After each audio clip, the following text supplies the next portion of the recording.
That is the wrong way of doing it. If you're actually doing Feni, you actually have to be with the workers. You have to understand what they're doing, how they're doing.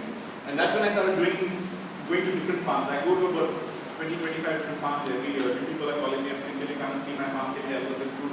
And I go, for me, because getting Cazulo being #1 Feni does not make sense. I'll be just a spark in the industry. I want the whole industry to grow. Because if all of us grow up, then we say there is a vibrant industry. And everyone is making good Feni. So, in fact, when I was doing my research, I came across these Georgians doing this wine, and this tradition had stopped. They'd forgotten how to make pots. They'd forgotten the process. And the only thing was Stalin. I mean, the dictator used to like Georgian wine because it was made like this. So they restarted the process.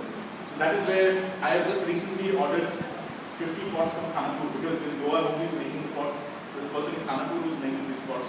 So I was getting delivery in the next few days. So here this fellow is actually going and he's picking up all the pulp. He's taking all the pulp that has come to the surface, he's taking it, squeezing it, and throwing it out. But what happens is the pulp it's got a lot of fungus on it already. And I'm sure, so this guy, I told him, I said, you filter all your juice before you putting it inside. Now, this is what they do. They clean the pot, the copper pot. Actually, the earthen pot, nobody uses earthen pots anymore for distilling. This is the brand which is actually a copper pot. But what they do is they scrub it really well. Because what happens is when you're boiling it, you get a film of coating of fruit on the side, and that burns and gives a bad taste. You have to actually scrape it completely, and then you do it. Then you distill again. Now this pipe here, it is bamboo. People are using copper. But in South Goa, in coconut Feni, not only coconut Feni, cattle Feni as well, they've improvised. They're using the exhaust pipe of trucks. And I was shocked, exhaust pipe of trucks. And they're like, you ask them why. They'll say, no, because it doesn't burn with heat. It's high temperature rubber. So it's high temperature rubber, it's got metal coiling inside, so it's quite strong. And if you shake your pot, it won't break, because this can break. So I mean, that's how bad things keep on creeping into the industry. So this guy, you pour the juice inside, and then you seal it. So they've used a earthen pot.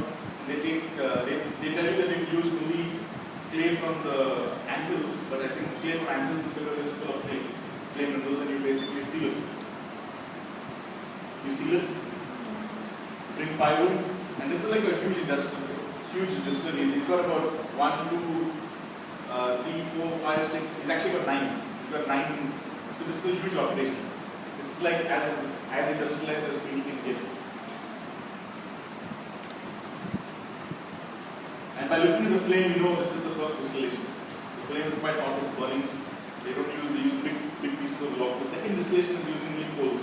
They're very light. Another thing is the Feni is also very religious. It's part of our culture. So these fellows will pray, they'll put a rosary on top, the Hindu fellows will break a coconut. So it's not something that is taboo. And that is the beauty of the Portuguese influence in Goa.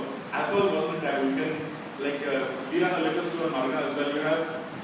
You have Muslim Hindu women coming with their shopping list of bhaji, potatoes, onions, and they'll have 1 bottle of signature.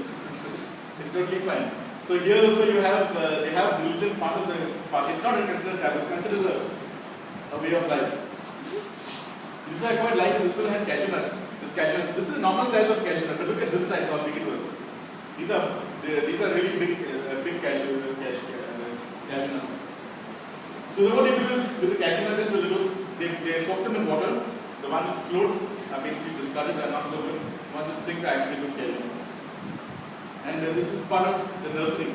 So in some farms we've advocated using, we've advocated planting only the barley variety.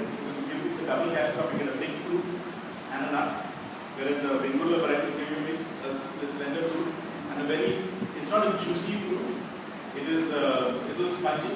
But I'm told, I have to verify that the sugar content of a Bengal is more than in barley. Well, barley is just a lot of water.